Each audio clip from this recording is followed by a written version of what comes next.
14, el versículo 6, dice lo siguiente: así que Jonatán le dijo a su escudero: vamos a cruzar hacia la guarnición de esos paganos.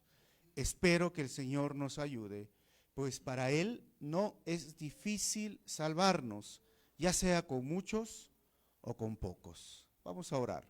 Señor, te damos gracias en esta mañana. Gracias, Señor, por tu palabra. Gracias por enseñarnos, Señor, a través de ella. Y háblanos, Señor, directo a nuestro corazón. Enséñanos, Señor, a través de esta historia, cómo debemos nosotros creer en tus promesas o creerte a ti. Que tu gracia esté con nosotros y que tu Santo Espíritu redarguya nuestros corazones. Y que uses mi vida, Señor, para compartir de tu palabra en esta mañana. Te pido esto en tu nombre, Jesús. Amén. Cuando hablamos ahora de Samuel, Jonatán dice estas palabras. Jonatán es el hijo de de Saúl. Saúl llega a ser el primer rey de la monarquía de este tiempo que está viviendo Israel. No había reyes hasta que empezó ahora con Saúl. Pero hay algo interesante, porque Saúl, así como rey, va a mostrar características que realmente vamos a dudar si fue o no fue un líder. Y en este capítulo vamos a ver qué tipo de liderazgo asume Saúl. Recuerden que para el Señor es muy importante el carácter, porque el carácter es lo que define nuestro liderazgo, pero nuestro carácter es formado ¿en base a qué? A las circunstancias que enfrentamos, en base a las pruebas, en base a los problemas, en base a las dificultades. Y a veces no nos damos cuenta que nosotros también necesitamos ser formados para que nuestro carácter como líder sea sólido, sea fuerte y pueda dirigir a las personas que el Señor está poniendo a nuestro alrededor. Así que este capítulo habla sobre la victoria sobre los filisteos y vamos a ver que este capítulo está dividido en dos partes y tiene muchos versículos, así que vamos a ir viendo la Biblia básicamente en 52 versículos, ¿ok? Pero está dividido del 1 al 23, Jonatán y su aventura de fe, y del 24 al 52, el insensato pacto de Saúl y sus consecuencias. Todo esto lo vamos a ir viendo y a medida que pasamos las diapositivas van a salir los títulos de cada división. Jonatán, hijo, el príncipe, diríamos, del rey Saúl. Vemos en este momento al rey y es el primer líder. Es el momento que Israel estaba esperando y expectando. Queremos un rey, queremos un rey, queremos un rey, y llega el primer rey. Quizás no tuvo otros ejemplos de qué es ser un rey, pero nos hace recordar a nosotros los padres que quizás también nosotros no tuvimos ejemplos de repente de buenos padres, o tuvimos ejemplos de malos padres, o algunos no tuvieron padres, simplemente, porque esto es lo que también hacemos en el liderazgo. Todos estamos involucrados de una u otra forma en liderazgo. Y el liderazgo se basa en influencia, aquellas cosas que tú das sin explicar o sin hablar. Nosotros, los que tenemos o los que estamos en autoridad, los padres, no sé, ¿no? Los jefes en una empresa o supervisores o mamá o en la iglesia, todos estamos influenciando con nuestro estilo de vida. Y aquí Saúl se olvidaba algo, como les comentaba, el liderazgo está ligado al carácter. Y el carácter está ligado a una buena relación con Dios en la vida espiritual. Si no tienes carácter, créeme, tu liderazgo va a ser débil, tu paternidad o tu estilo de padre va a ser terrible, va a ser débil. Si tu carácter no está controlado, vas a ser un padre agresivo. Aún en el trabajo, si no tienes carácter, vas a ser un jefe realmente que pronto te van a decir, no te queremos. No queremos más que trabajes. Pero en el lado espiritual, en la iglesia y en los asuntos espirituales, el carácter tiene mucho que ver con la relación con Dios. Si tu relación con Dios no está bien, tu carácter no va a estar bien. Por consecuencia, tu liderazgo va a ser débil o deforme o va a hacer daño. Y vamos a ver qué sucedió. Versículo 1. Cierto día, Jonatán, hijo de Saúl, sin decirle nada a su padre, le ordenó a su escudero: ven acá, vamos a cruzar al otro lado donde está el destacamento de los filisteos. El que se arriesga a hacer esto es Jonatán. Y el escudero normalmente era una persona que era como un asistente y que le ayudaba y le facilitaba las armas a un capitán. Entonces los dos se van. Recuerden, la pregunta sería: ¿por qué Jonatán fue solo a atacar a los filisteos? Dos personas a atacar a los filisteos. Y para entender mejor el contexto, nos quedamos la semana pasada, donde Israel, o el pueblo de Israel, tenía 600 soldados. ¿Recuerdan? Y los otros tenían 3,000 carros y 7,000 jinetes, si no me equivoco, y gente como la arena del mar, de los lados filisteos. Entonces, ¿qué hicieron el pueblo de Israel? Se escondieron en cuevas, se fueron detrás de los matorrales, huyeron, otros empezaron nadando por cruzar el río Jordán y se escaparon. Al final, el pueblo estaba así temeroso, pero dos personas, Jonatán y su escudero, dijeron: vamos. Pero no le dijeron nada a su papá, que era el rey. Y la pregunta es entonces: ¿por qué Jonatán fue solo a atacar a los filisteos? Podríamos especular muchas cosas, pero quizás una aventura de fe está comenzando en el corazón de Jonatán. En Jueces capítulo 3, versículo 31, nos cuenta la historia de un hombre de fe. El sucesor de Ahot, dice, fue Samgar, hijo de Anat, quien derrotó a 600 filisteos con una vara para arrear bueyes. También él liberó a Israel. El libro de Jueces está lleno de personas que asumieron o corrieron en una aventura de fe y Dios usó esas vidas, honró esa fe y los liberó. Se puede imaginar con una vara, no sé si ustedes han visto la vara para arriar a los bueyes, o al igual como a los caballos, al burrito, ¿no? Y enfrentarte con filisteos. Ojo que el pueblo de Israel no tenía armas. Claramente lo hemos visto en el capítulo anterior. Ellos estaban solo con palos, ¿qué más? Con sus ramitas, con piedras, con ondas, y los otros tenían armas. Pero ya hay una historia, ya hay un antecedente. Quizás él está recordando esto. Quizás también vemos que Levítico capítulo 26, versículo 8 también le daba una garantía. Si tú vas, ¿sabes qué? Puedes derrotar a 10,000 y 10,000 pueden derrotar a 100,000. O sea, si estamos con Dios, hermanos, nadie en contra nuestra. Pero se necesita creer esas promesas, porque de nada me sirve que yo pueda, conocer que estoy con el Dios creador del cielo y de la tierra, con el Dios que hizo cruzar en seco al pueblo de Israel, con el Dios que proveyó alimento que caía del cielo.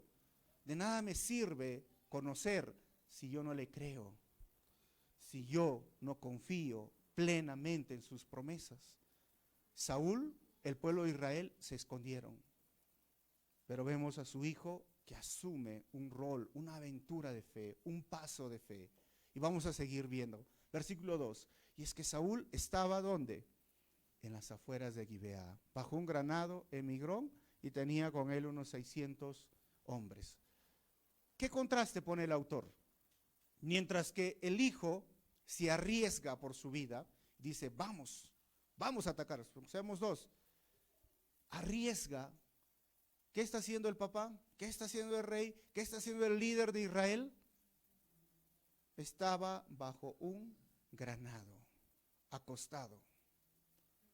Por eso, hermanos, a veces el liderazgo, en algunas circunstancias, en algunos momentos y en algunas situaciones en iglesias, ha sido dañino, porque pueden estar trabajando los demás líderes, pero el líder principal está durmiendo, acostado, sin hacer nada. Y esto es peligroso.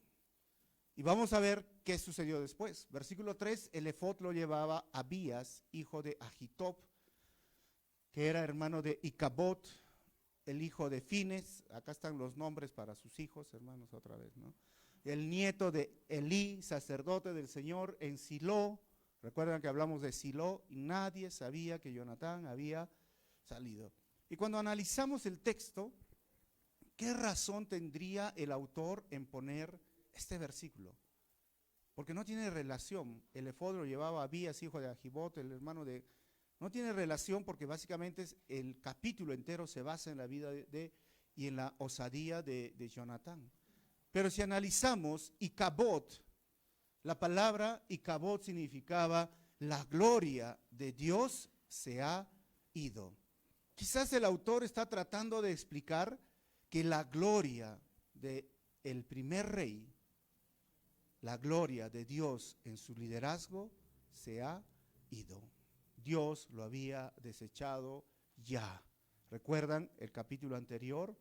Dios se va a buscar un mejor hombre. Y por esto pensamos que Icabod fue añadido en este versículo. Versículo 4. Y para llegar a la guarnición filistea, Jonatán tenía que cruzar un paso entre dos peñascos llamados Bosé y Cené. Miren, se arriesga. 5. El primero estaba al norte, frente a Michmas, el otro al sur, frente a Gebá. Así que Jonatán le dijo a su escudero, vamos a cruzar hacia la guarnición de esos paganos. Espero que el Señor nos ayude. Pues para Él no es difícil salvarnos, ya sea con muchos o con pocos. Y este versículo es el corazón, ¿no?, de este texto, así que pueden marcarlo si tienen su Biblia, no las Biblias de la iglesia, pero pueden marcarlo ahí. Pongan ahí este versículo como algo tan importante porque ¿cuál es la diferencia en la actitud, en el corazón de Jonatán? Dice, vamos a arriesgarnos. Espero que el Señor nos ayude. Esto se llama fe, hermanos. Fe es aquel que cree, esa fe que cree que el Señor lo está acompañando a donde quiera que Él vaya. A veces encontramos circunstancias en las cuales nos sentimos igual rodeados por tantos enemigos. Los problemas no solamente vienen de uno en uno, ¿saben? Vienen a montones. En inglés hay un dicho cuando dice, it's raining cats and dogs. No sé si han escuchado esto, ¿no? Como que cuando llueve, llueve perros y gatos, sería, y no se traduce. Pero aquí en nuestro, yo recuerdo un dicho, se llama cuando llueve, llueve a cántaros. ¿Han escuchado esto, verdad? Es porque aparece un problemita. Bueno, sería que con un problema lo enfrento. Vienen de todo índole, familiar, sentimental, comercial, no sé, económico, hasta el cobrador, no sé por qué me hace problemas. Todo viene de un momento. ¿Qué hacemos frente a tal circunstancia? Hay que tener esta actitud. Vamos, hay que hacerlo. Espero que el Señor nos ayude. Cuando vemos aquí, ellos están siendo guiados por el Señor, podemos ir por este lado. Siempre decimos en Calvary Chapel que el hombre que Dios usa es aquel que desea ser usado. Y vuelvo a repetir, hermanos, el hombre o la persona que Dios usa es aquel que desea ser usado. Hay personas que siempre están preguntándose, pero ¿cómo Dios lo está usando a esa hermana, a ese hermano o a tal persona? Pues tendrías que pensar, ¿tú quieres realmente ser usado? Porque si tú deseas ser usado, Dios te va a usar. Y ahí Jonatán dice, miren, vamos, Dios nos va a ayudar. Para mí simplemente es fe y acción. Porque no solamente es creer, sino es actuar. Van de la mano. Porque hay personas que simplemente tienen fe, pero nunca actúan, ¿no? Es como el clásico que dice, quiero salir de mis problemas materiales y yo creo que el Señor me va a proveer. ¿Y qué estás haciendo para eso? No, yo solo estoy orando y estoy creyendo. Pero Dios ha provisto el trabajo, Dios ha provisto el ahorro, Dios ha provisto, no sé, el esfuerzo, muchas cosas. O sea, fe y acción. Yo estoy orando.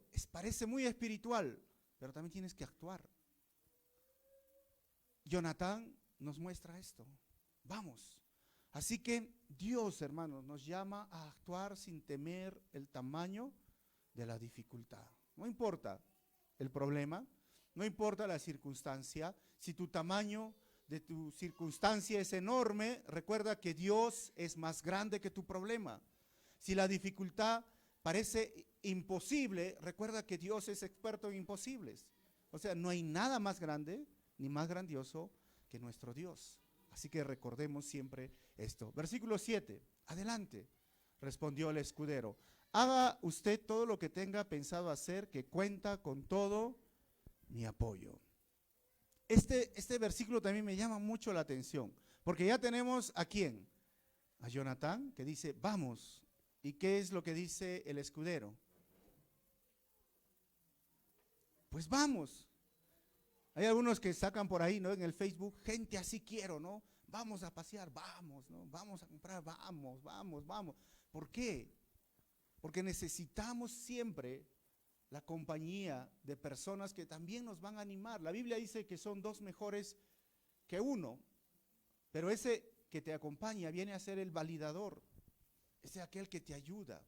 Esto debería ser la labor en pareja. Si tú estás casado, casada, deberías siempre recordar, hay que tener un validador. ¿Y quién creen que es el validador? Debería ser la esposa, la ayuda idónea, aquella persona que te anima. No debería ser aquella persona que tú dices, quiero ir a la iglesia, ¿para qué? Mejor nos quedamos en la casa. No, vamos a la iglesia, vamos a orar, vamos a servir. Debería de ser siempre esa persona en el matrimonio, ojo. Pero si estás soltero o soltera, también depende con quién te relacionas. Tú escoges a tus amigos. Una vez que ya te has casado, asumes todo el paquete, ¿no? ¿Sí o no? No puedes escoger lo que quieres, ya todo lo tienes. Entonces, les animo a las parejas. Pero si estás soltero, busca personas como este escudero. Quiero hacer esto, vamos a hacerlo. Vamos a servir al Señor, vamos a servir al Señor. Vamos a limpiar la iglesia, vamos a limpiar la iglesia. Vamos a ayunar, vamos a ayunar. Porque tú escoges con quién te relacionas. Porque si te relacionas con personas que dicen, ¿para qué? No, si Dios ya lo sabe todo, ¿para qué vamos a orar? Vamos a limpiar, no, pues si lo vamos a volver a ensuciar, ¿para qué limpiamos? O sea, tú mismo, ¿cómo puedes salir adelante? No se puede, hermanos. Mire, aunque Jonatán no conocía el Nuevo Testamento, pero él vivía este versículo que todos nosotros lo conocemos y a veces no vivimos, Romanos 8:31. ¿Qué es? ¿Qué diremos frente a esto? Si Dios está de nuestra parte, ¿quién puede estar en contra nuestra? Miren, Jonatán no conocía, no sabía ni su escudero, pero él decía, Dios va a estar con nosotros. Ahora tú lo conoces, hermano, vívelo. Si Dios está de tu parte, nadie, ¿quién puede estar en contra tuya? Versículo 8. Bien, dijo Jonatán, vamos a cruzar hasta donde están ellos para que nos vean. Miren, osados ahí. Versículo 9. Si nos dicen, esperen a que los alcancemos, ahí nos quedaremos en vez de avanzar. 10. Pero si nos dicen, vengan acá, avanzaremos, pues será señal de que el Señor nos va a dar la victoria. ¿Qué está sucediendo, hermanos? Los dos hacen un plan. ¿Esto es dudar o es ratificar? ¿Qué piensan ustedes? Jonatán está dudando. Mira, a ver, vamos a ir, pero si nos dicen, quédense ahí, uy, fritos. Pero si nos dice, vengan acá, va a ser señal de que el Señor nos va a dar la victoria. ¿Era duda? ¿Qué piensan? ¿Recuerdan el libro de Jueces? Gedeón agarró, el Señor lo llamó, el Señor le dijo, vas a ser tú el libertador. Y él dijo, bueno, si deseas que yo sea, bueno, aquí tengo un vellón, que era un tipo de esponja, de lana, y si mañana todo amanece húmedo o mojado y el vellón o la esponja amanece seco, yo estaré seguro de que tú me has escogido. ¿Qué creen que sucedió? Al día siguiente, todo estaba mojado y la esponja seca. Y Gedeón dijo, pues puede haber sido fácil. Ahora al revés, pues. Todo seco y el vellón mojado. ¿Qué te parece, Señor? ¿Qué creen que hizo el Señor? Ya, Gedeón, mañana te levantas. Y cuando se levantó, estaba así. ¿Esto era lo mismo? No era lo mismo, hermanos. ¿Sabes por qué? Gedeón tenía dudas. Jonatán no tenía dudas. Jonatán dijo, el Señor nos va a salvar, con pocos o con muchos lo va a hacer, pero vamos a hacer algo. Vamos a hacer algo. También quiero ser guiado por el Señor. No sé cómo lo vas a hacer, Señor, pero sé que lo vas a hacer. Pero te voy a decir dos cosas. Si me dicen ahí, detente, bueno, sé que he sido simplemente osado, me arriesgué, pero sé que tú puedes hacerlo. Y si me dicen, vengan acá, eso es señal de que nos vas a dar la victoria. ¿Me entienden la diferencia? No era duda, era ratificar aquello que él ya estaba seguro que Dios podía hacer. Versículo 11. Así pues, los dos se dejaron ver por la guarnición filistea. O sea, eran hebreos con su ropa hebrea, se dejaron ver, así todos osados. Y miren, exclamaron los filisteos. Los hebreos empiezan a salir de las cuevas donde estaban escondidos. Los filisteos pensaban, mira, ya están humillados, tristecitos. Versículo 12. Entonces los soldados de la guarnición les gritaron a Jonatán y a su escudero. ¿Qué le gritaron? Vengan acá. Era exactamente la palabra que dijo Jonatán. Tenemos algo que decirles. Vengan conmigo, le dijo Jonatán a su escudero, porque el Señor le ha dado la victoria a Israel. Solo esperaba eso. Ellos me van a decir, si me dicen venga acá, es que el Señor ya lo hizo. Pero eso es, ¿qué significa? Dios, hermano, ratificando, o Dios bendiciendo, diríamos, la fe, el paso de fe de Jonatán, corroborando que él estaba con él. ¿Qué sucedió después? Recordemos esto, hermanos. Nosotros nos movemos por fe y no por vista. Y nunca sabré qué hay al final del camino si no empiezo a mover un pie. Nunca. Hay personas que son así, ¿no? Señor, oro, de ver, dame una señal. Eso sería Gedeón. Voy a ir allá, dame una señal. No, ya no necesitas en algunas cosas que Dios te dé una señal. Por ejemplo, porque alguno dice, yo quiero hacer la voluntad de Dios. Amén. La voluntad de Dios es que evangelices. No puedes decir, Señor, dame una señal si quieres que evangelice mañana. No, pues porque ya Dios lo dijo. La voluntad de Dios es que te apartes de la inmoralidad sexual. Tú vas a decir, dame una señal, Señor, si esa relación con esa persona que no es cristiana me va a traer pecado. Pues apártate. ¿Me entienden o no? Hay cosas que no, ya no necesitamos preguntar, pero hay cosas que sí, pero depende de qué estás queriendo hacer. Y si sabes que Dios te está guiando, empieza a actuar. En el liderazgo estamos hablando. Queremos alcanzar a los perdidos, queremos discipular. Sí, yo no tengo que preguntar. Pero algunos dicen, pero pastor, no hay nadie que quiere ser discipulado, no hay nadie que quiere ser evangelizado. Yo tengo que empezar a dar un paso de fe. Pero todo se puede echar a perder si tú eres bueno pensando, pero nunca actuando.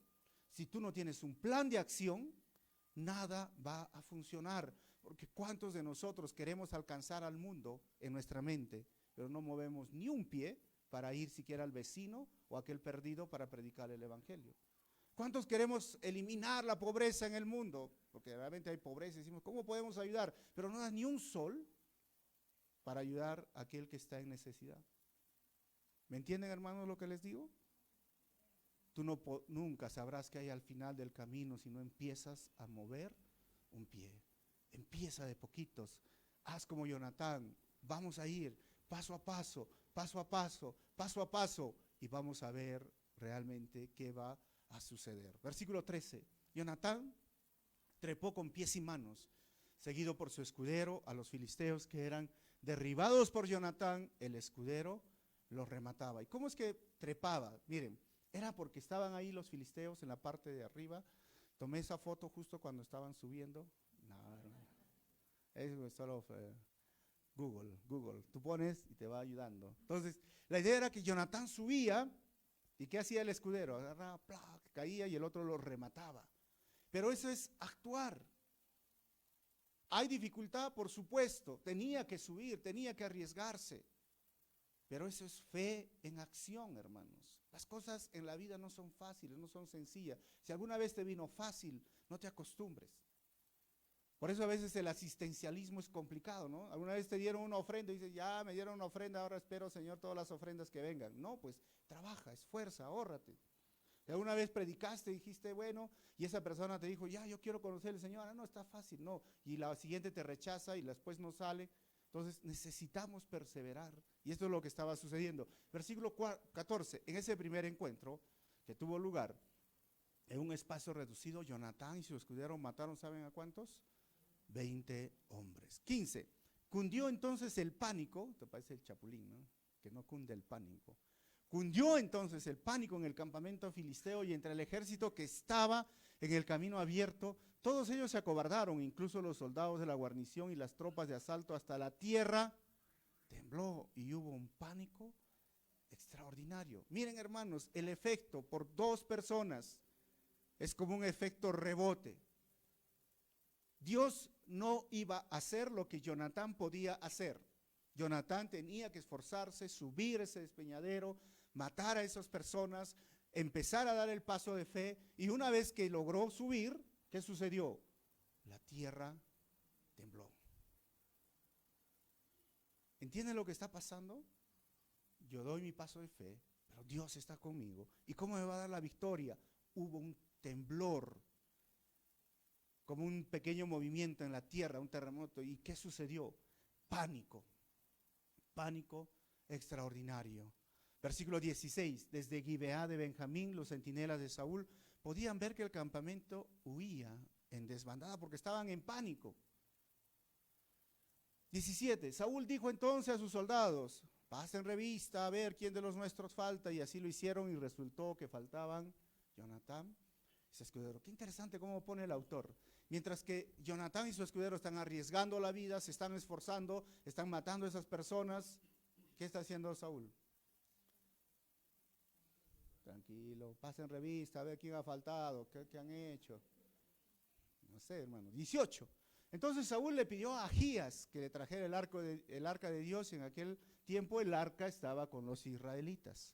Pero mientras hablaba, el desconcierto en el campo filisteo se hizo peor. Miren, vamos a ordenarnos, a ver, pónganse en fila, mientras Saúl hacía esto. Así que Saúl le dijo al sacerdote, ya, mira, ya no lo hagas porque ya están huyendo. Ya. 20. Enseguida Saúl reunió a su ejército y todos juntos se lanzaron en la batalla.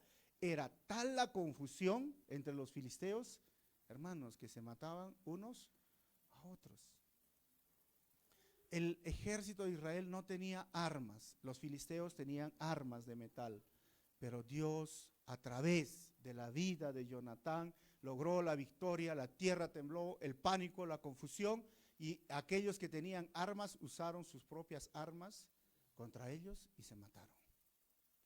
¿Acaso Dios no puede librarnos hoy así, de esa forma, hermanos? Sí lo puede hacer. ¿Acaso Dios no puede confundir a aquellos que se levantan contra ti porque tú no has hecho nada? Porque recuerden que hay pruebas que vienen y nosotros no hemos hecho nada. Hay cosas que las provocamos, bueno, son cosas diferentes.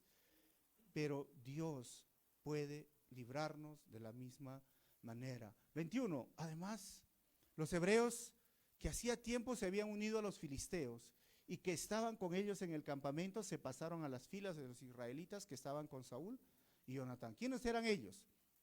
Anteriormente habían sido atrapados por los filisteos y llegaron a ser esclavos de los filisteos y estaban ahí sirviéndolos. Quizás les tenían odio, rencor, pero al ver que sucedía esto, vamos, ahora es el momento. 22. Y los israelitas que se habían escondido en los montes de Efraín, al oír que los filisteos huían, se unieron a la batalla para perseguirlos. 23. Y así libró el Señor a Israel aquel día, y la batalla se extendió más allá de Bet-Aven. ¿Quién libró, hermanos, a Israel? ¿Y a quién usó? Por eso les decía, el hombre que Dios va a usar, o la persona que Dios va a usar, es aquel que desea ser usado. La gloria es para el Señor, pero tú tienes que estar dispuesto a ser usado. 24, y la segunda parte, y terminamos con esto. Los israelitas desfallecían de hambre, pues Saúl había puesto al ejército bajo este juramento. Miren el juramento de Saúl. Maldito el que coma algo antes del anochecer, antes de que pueda vengarme de mis enemigos. Así que aquel día ninguno de los soldados había probado bocado. O sea, ¿se imaginan este liderazgo? ¿Qué necesitaban los soldados? Energía, fuerza. Y él dijo, maldito el que coma, los pongo en ayuno. Pero ¿cómo vas a hacer, Saúl? Los vas a poner en ayuno cuando ellos necesitan energía para correr y perseguir y trepar esos peñascos. Y segundo, miren la actitud que tiene, de que pueda vengarme de mis enemigos. ¿En quién está pensando Saúl? En sí mismo. Entonces, los líderes no tenemos que pensar en nosotros mismos, hermanos, tenemos que pensar en los otros, en los demás. El egoísmo realmente va a dañar el liderazgo. Y ahí cuando él piensa, dice, mira, yo tengo ahora algo espiritual. ¿Y qué es lo espiritual? Vamos a ayunar, pero no es el momento de ayunar. No, yo soy el rey. Bueno, y encima hasta que no terminemos mis enemigos, pero por ahí un soldado diría, son los enemigos del Señor. No, son mis enemigos. Bueno, así que aquel día ninguno de los soldados había probado bocado. Miren, esos votos impulsivos que tienen, yo te diría, hermanos, un consejo. Si estás en medio de un conflicto, evita hacer declaraciones impulsivas que luego podrás verte forzado a seguir. O sea, evítalo, hermanos. Esos votos son a veces los hacemos, ¿no? Sin pensar. Y ojo, vamos a ver qué sucede. 25, al llegar a un bosque, notaron que había miel en el suelo. 26, cuando el ejército entró en el bosque, vieron que la miel corría como agua, o sea, tentación, hermanos. Pero por miedo al juramento, nadie se atrevió a probarla. 27, sin embargo, Jonatán, que no había oído a su padre poner al ejército bajo juramento, alargó la vara que llevaba en la mano, hundió la punta en un panal de miel y se la llevó a la boca, y enseguida se iluminó el rostro. O sea que estaban, hermanos, exhaustos, agotados. Imagínate ir a la guerra y sin comer. ¿Qué líder puede hacer esto? 28, pero uno de los soldados le advirtió, tu padre puso al ejército bajo un juramento solemne diciendo, maldito el que coma algo hoy. Y por eso los soldados desfallecen. 29, mi padre le ha causado un gran daño al país, respondió Jonatán. Miren cómo me volvió el color de rostro cuando probé un poquito o un poco de esta miel. Necesitaban energías, hermanos. O sea, no sé si tú te has visto después del ayuno, hermano, tu rostro. Está pálido, ¿no? Pareciera cadáver, ¿no? Pero ojos adentro, la lengua seca, todo está mal. Imagínate pelear, o sea, ¿qué le pasaba en la cabeza de Saúl? Esto es a veces cuando uno quiere ser espiritual sin ser espiritual. ¿Entienden o no? No podemos ministrar a otros sin haber sido ministrados primeramente por Dios. Por más espiritual que parezca, ¿vamos a ayunar? No era el momento. No era el momento. Hasta Jonatán lo supo, mi padre le ha causado un gran daño al país. Versículo 30. Imagínense si todo el ejército hubiera comido del botín que se le arrebató al enemigo, cuánto mayor habría sido el estrago causado a los filisteos. 31. Aquel día los israelitas mataron filisteos desde Micmas hasta Ayalón, y como los soldados estaban exhaustos, echaron mano del botín, agarraron ovejas, vacas y terneros, los degollaron sobre el suelo y se comieron la carne con todo y sangre. O sea, estaban, hermanos, de hambre. ¿Qué pasó, hermanos? ¿Por qué lo hicieron? Porque estaban de hambre. Pero esto es otra vuelta, el liderazgo de Saúl que está provocando que ellos hagan algo tan terrible. Levíticos capítulo 7, versículo 26-27, ¿por qué decimos que es terrible que están haciendo ellos? Dice el versículo 26, vivan donde vivan, ustedes no comerán grasa ni sangre alguna, sea de ave o de otro animal. Siempre en el Antiguo Testamento los israelitas estaban prohibidos de comer la sangre. En algunas culturas, incluyendo la nuestra, existe lo que nosotros llamamos la sangrecita, ¿no? O ¿cómo le llaman ese chorizo? La morcilla. Y algunas personas me han preguntado, ¿se puede comer morcilla? Bueno, yo les digo, ¿qué dice la Biblia? Levíticos claramente dice que no lo hagan. Versículo 27, todo el que coma cualquier clase de sangre será eliminado de su pueblo. ¿De dónde viene esto? De Génesis, capítulo 9, versículo 3 al 5. Dice, y todo lo que se mueva y tiene vida, al igual que las verduras, les servirá de alimento. Yo les doy todo esto. Antes del diluvio, sabían que la gente no comía carne. Todos eran vegetarianos, todos eran light, hermano. No había barriga, no había papada, no había nada. Pero ahora, dice, todo lo que se mueva. Hay una mosca que se mueve, cómetela. Hay una lombriz que se mueva, cómetela. Los gusanos, el suri comemos acá, ¿no? Hay un cocodrilo, cómetelo, pues, ¿no? Algunos dicen, no, pero ¿qué de los derechos de los animalitos hoy día, ¿no? Los planet, no sé cómo se llaman, que defensores de los animales. Pero antiguamente, hermanos, se comía todo, todo. Y ahora es igual, en las culturas se come todo. Versículo 4. Pero dice, no deberán comer carne con sangre. O sea, existió antes de yo les mostré el Levítico, es la ley, ahora es antes de la ley. ¿Por qué? Porque la sangre es vida. 5. Por cierto, de la sangre de ustedes yo habré de pedirles cuentas. A todos los animales y a todos los seres humanos les pediré cuentas de la vida de sus semejantes. Y en Hechos, capítulo 15, versículo 27 y 29, ahora, después del nuevo pacto, dice, por lo tanto, les enviamos a Judas y a Silas para que les confirmen personalmente lo que les escribimos. Nos pareció bien al Espíritu Santo y a nosotros no imponerles a ustedes ninguna carga aparte de los siguientes requisitos. Como los gentiles, como los arequipeños, llegaron a conocer al Señor y comían su sangrecita, su morcilla, y le preguntaron, ¿qué cosas hacemos? Y como tenían el matrimonio de una forma desorganizada y tenían ídolos, la iglesia empieza a poner normas que deberían de respetarse de forma general. ¿Y cuáles son? Versículo 29, abstenerse de lo sacrificado a los ídolos. Primero, ¿qué más tenían que abstenerse? De comer sangre. ¿Qué más? De la carne de animales estrangulados. Así que si comes tu cuy estrangulado, ojo. Y de la inmoralidad sexual. Bien harán ustedes si evitan estas cosas. Si la ley lo decía, antes de la ley lo decía, y en el tiempo de la gracia la iglesia define estos puntos, escuchemos. Por eso era terrible que los soldados empezaran a comer carne cruda y sangre. Con nuestros mejores deseos firma la iglesia ahí. Eso lo vamos a pasar, Levíticos 17, 10 al 14, ustedes lo pueden leer, que también habla acerca de esta prohibición de la carne porque la hora nos va a ganar. Versículo 33.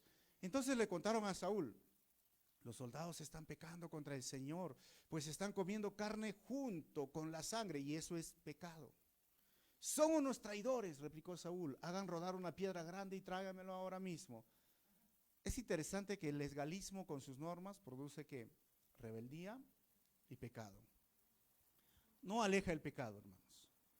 El legalismo con sus normas produce rebeldía y pecado. Pero el Espíritu con las normas puestas en los corazones produce amor por Dios y su palabra y nos aleja del pecado.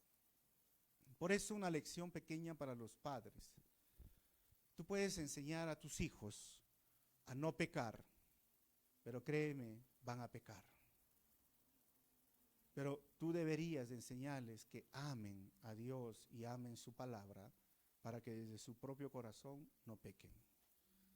A veces creemos los padres que poniendo más normas legalistas, no hagas esto, no hagas lo otro, no mires, no toques, no escuches música, no hagas lo otro, pensamos que van a dejar de pecar.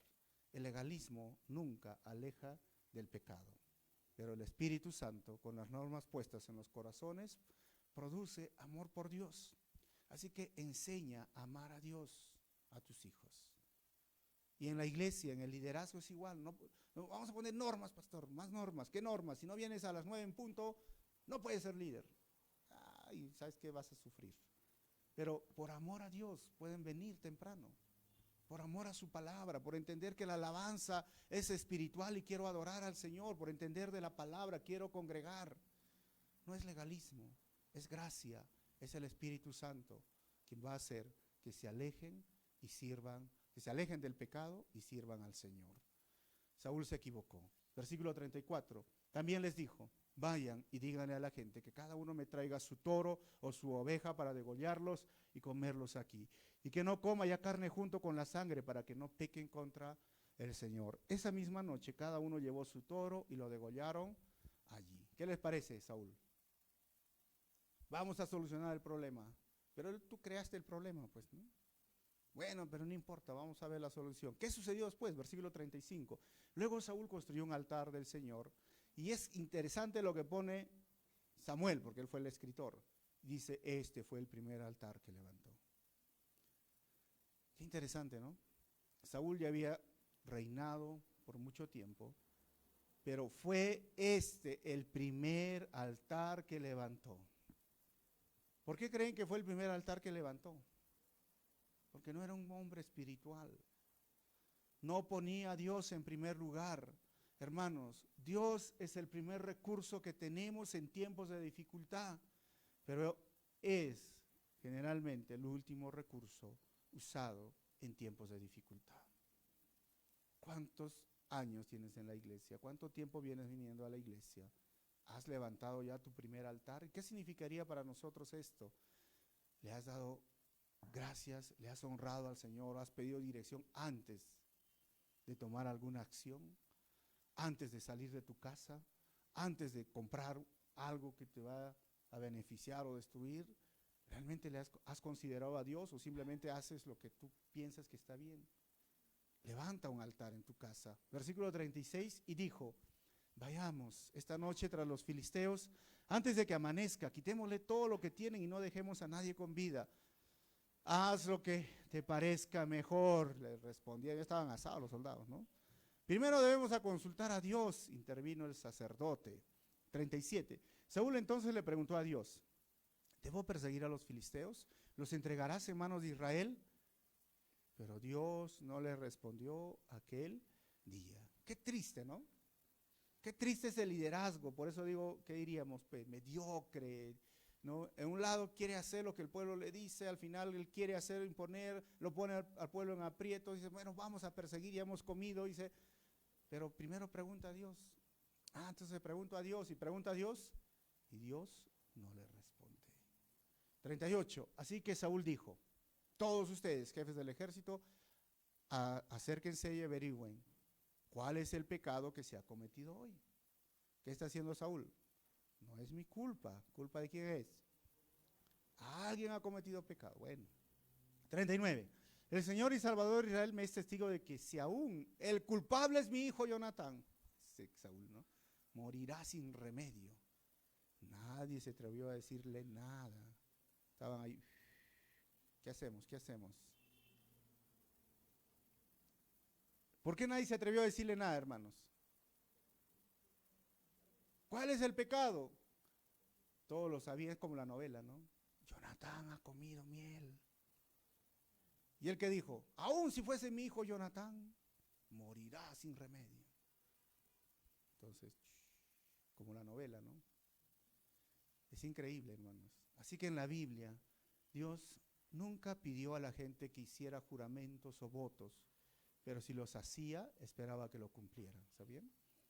Nunca. Por eso a veces esa doctrina de pactos, pacta con Dios, nunca en la Biblia vas a encontrar que el ser humano pacta con Dios.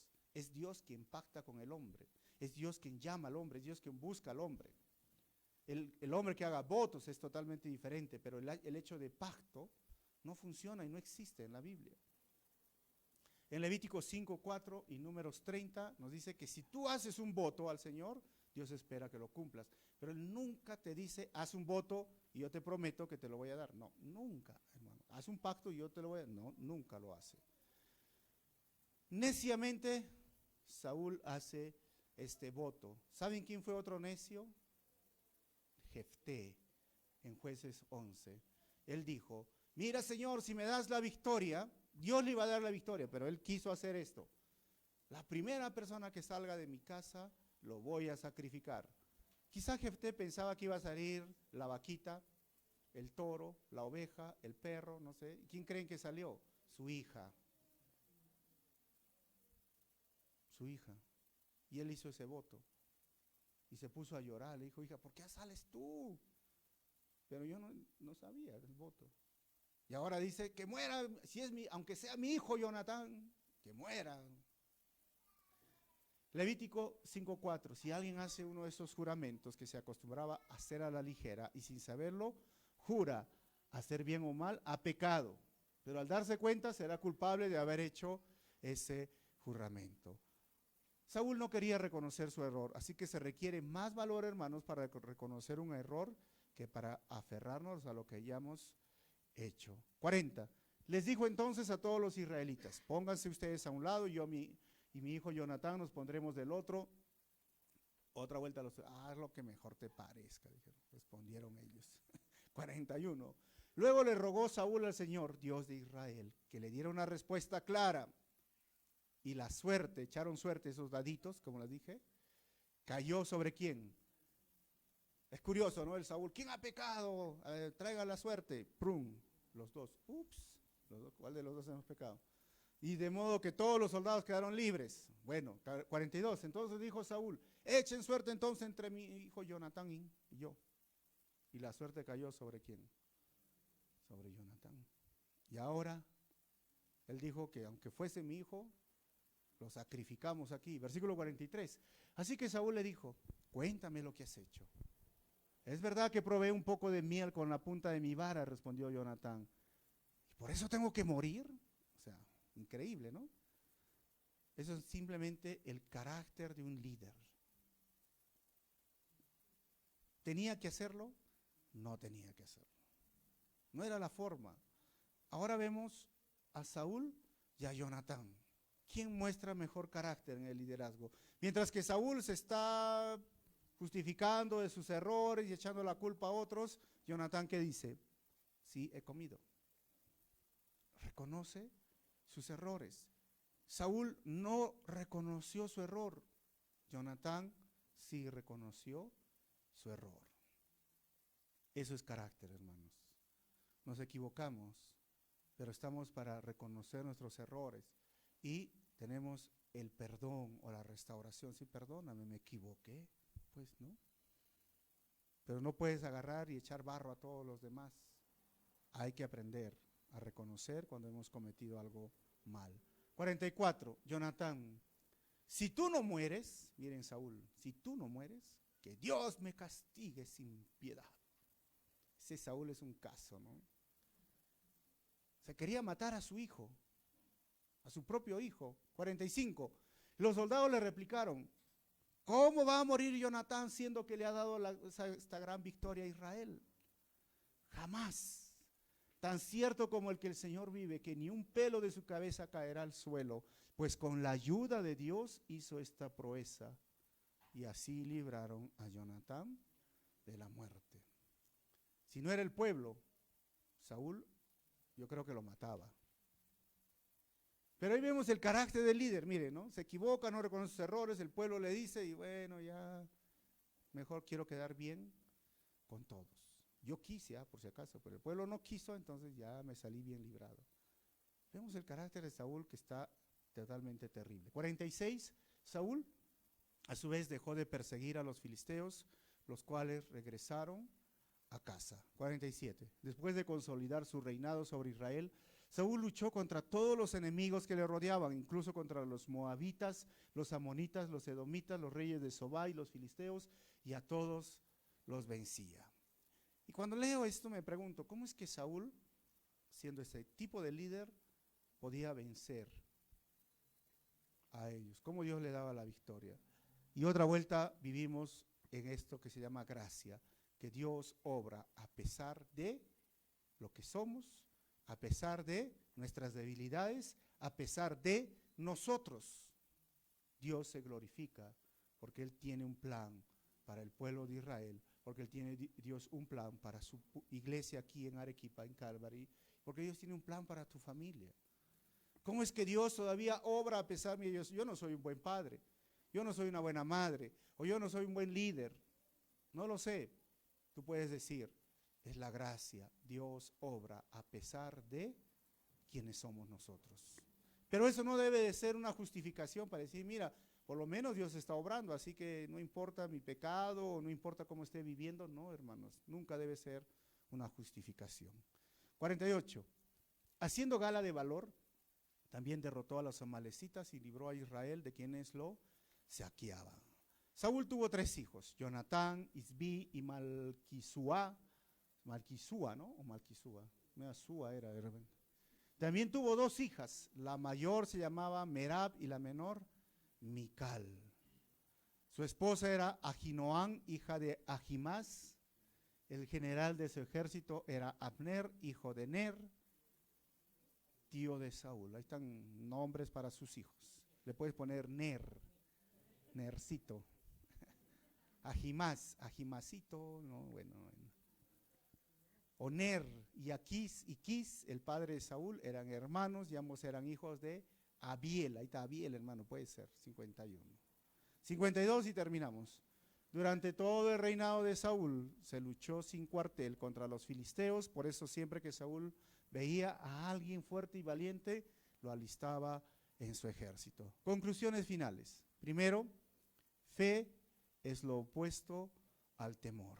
Mientras todos estaban temblando de miedo, escondidos, hubo un hombre, se llamaba Jonatán, que fue y anduvo en fe.